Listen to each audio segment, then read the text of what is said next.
नमस्कार दोस्तों, स्वागत है आप सभी का स्टडी विद 87 यूट्यूब चैनल पर। और हम लोग ग्राम समाज विकास की क्लास प्रारंभ कर चुके हैं। यह 7वां वीडियो है। इसके अंतर्गत हम आज कृषि के प्रकार से संबंधित जानकारी प्रश्नों के माध्यम से देखेंगे। भारत में कितने प्रकार की कृषि होती है, किस प्रकार की कृषि स्थानांतरित कृषि कहलाती है, झूमिंग कृषि कहलाती है, वाणिज्यिक कृषि कहलाती है। आने वाले लेखपाल के एग्ज़ाम के लिए ये बहुत ही महत्वपूर्ण टॉपिक है। तो आइए शुरू करते हैं प्रश्नों की श्रृंखला। पहला प्रश्न, झूमिंग खेती किस प्रकार के क्षेत्रों में की जाती है? झूमिंग अथवा झूम खेती एक ही बात है और यह पर्वतीय क्षेत्रों में की जाती है। पर्वतीय क्षेत्रों के वनों को जलाकर ज़मीन को साफ़ किया जाता है, उसके बाद बीज बोकर खेती की जाती है। इस प्रकार की कृषि असम, मेघालय, नागालैंड आदि क्षेत्रों में देखी जाती है। यह स्थानांतरित कृषि भी कहलाती है। बहुत ही महत्वपूर्ण प्रश्न है, अनेकों बार प्रश्न पूछा गया है और इससे संबंधित प्रश्न आने की संभावना भी है। इसी पर आधारित हमारा दूसरा प्रश्न, झूम अथवा स्थानांतरित कृषि को केरल में किस नाम से जाना जाता है?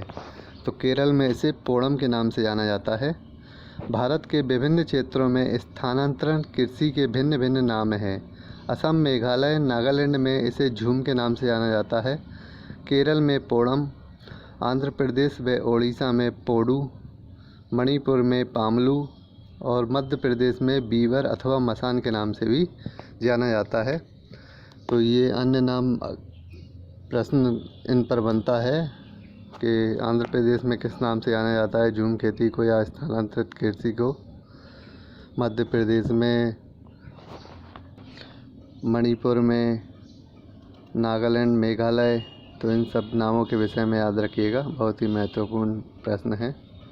देखते हैं अगला प्रश्न, स्थानबद्ध कृषि क्या कहलाती है?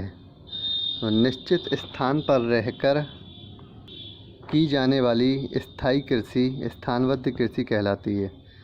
किसी निश्चित स्थान पर स्थायी रूप से निवास करे यानी कि बस कर की जाने वाली कृषि स्थानबद्ध कृषि कहलाती है। विश्व में सर्वाधिक इसी प्रकार की कृषि होती है। देखते हैं अगला प्रश्न, वाणिज्यिक कृषि क्या कहलाती है? तो कृषि का उद्देश्य पैदावार की बिक्री करना हो, यही वाणिज्यिक कृषि कहलाती है। यानी कि व्यापार के उद्देश्य से की जाने वाली कृषि ही वाणिज्यिक कृषि कहलाती है। तो वाणिज्यिक कृषि अथवा व्यापारिक कृषि का उद्देश्य पैदावार अधिक करना होता है, जिसमें रासायनिक उर्वरक, कीटनाशक के साथ आधुनिक उपकरणों का भी उपयोग होता है। इस कृषि से बाजार में मांग की पूर्ति की जाती है। और सीधी सी आसान भाषा में यही कह सकते हैं कि व्यापार के उद्देश्य से की जाने वाली कृषि ही वाणिज्यिक कृषि कहलाती है।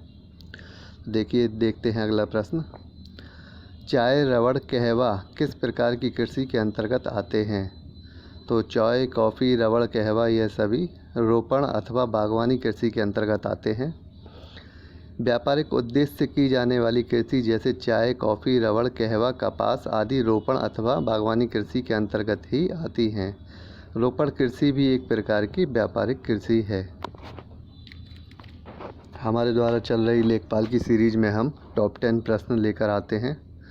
इन टॉप 10 प्रश्न में डिस्क्रिप्शन के माध्यम से आपका पूरा टॉपिक क्लियर हो जाता है। आज का ये प्रमुख टॉपिक कृषि के प्रकार पर आधारित है।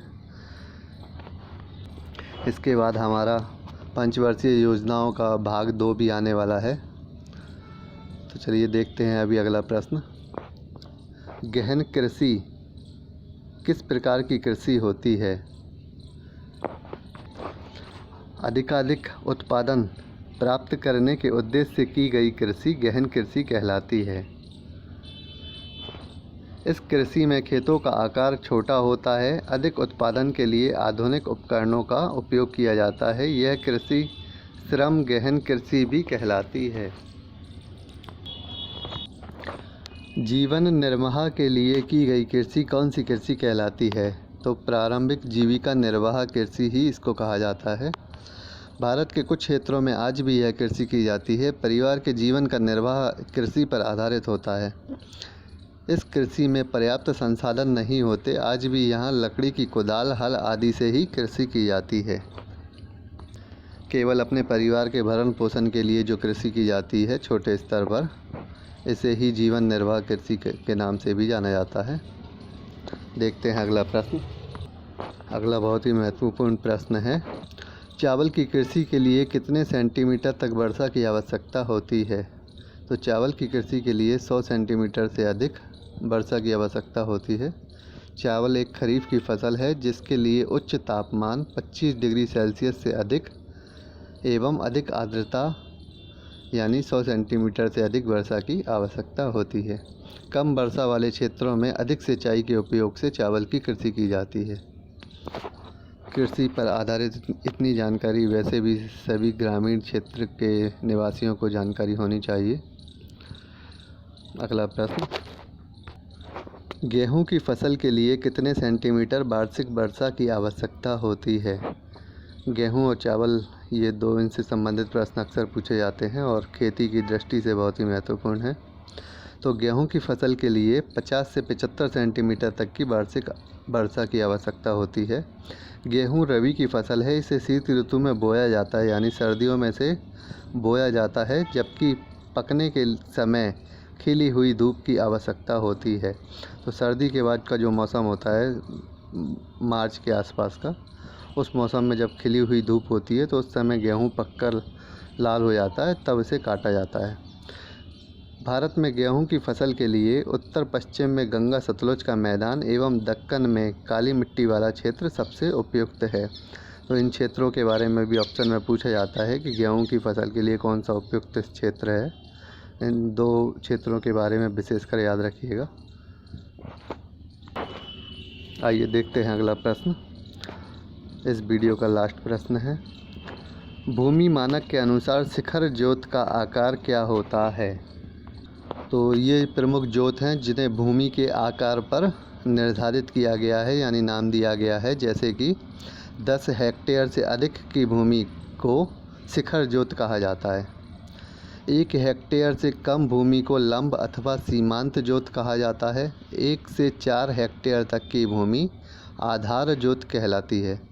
4 से 10 हेक्टेयर तक की भूमि तिर्यक ज्योत कहलाती है और 10 हेक्टेयर से अधिक प्रश्न में हमने देखा शिखर ज्योत कहलाती है। तो इन पर प्रश्न भी आधारित पूछा जाता है। इन चारों के विषय में याद रखिएगा। सीमांत ज्योत, भूमि आधार ज्योत, तिर्यक ज्योत और शिखर ज्योत, ये चारों बहुत ही महत्वपूर्ण हैं। तो ये हमारे 10 प्रश्नों की श्रृंखला थी जिन्हें हमने डिस्क्रिप्शन के माध्यम से पूरे टॉपिक को कवर किया। और इस तरह की वीडियो आगे पाने के लिए देखते रहिए स्टडी विद 87। मैं राहुल। चैनल को सब्सक्राइब ज़रूर कर लें और वीडियो पसंद आती है तो लाइक शेयर भी ज़रूर करें। धन्यवाद।